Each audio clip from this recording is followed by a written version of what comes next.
Erode to Chennai ஜம்முனு கும்முனு கம்முனு படுத்துட்டு போகணுமா?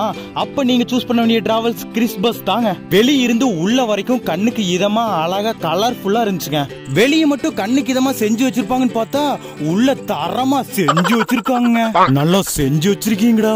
நம்மளோட பர்த்தும் ஆடாம அசையாம அழுங்காம குலுங்காம சும்மா சூப்பரா இருந்துச்சுங்க. சூப்பர்னா சூப்பர் தாங்க. சூப்பருக்கு வேற ஏதாவது வார்த்தை இருந்தாலும் இதுக்கு பொருந்துமுங்க.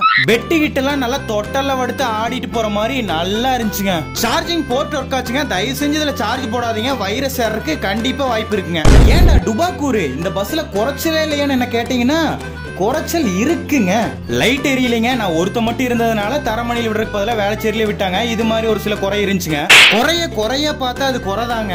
ஒரு நாள் நடக்கிற குறைய பார்க்காம சஜஷனா சொன்னா சால்வ் ஆக வாய்ப்பு இருக்குங்க. இதை நான் ஏன் சொல்றேன்னா நான் போன பஸ்ல எல்லாத்துலயுமே குறை இருந்துச்சுங்க. சரி அதை விடுங்க, இதுக்கு வருவோம். ஒரு சில குறை இருந்தாலும் 945 ரூபாய்க்கு ஒத்தாதாங்க இருந்துச்சு. கண்டிப்பா ட்ரை பண்ணி பார்த்துட்டு என்னன்னு சொல்லுங்க.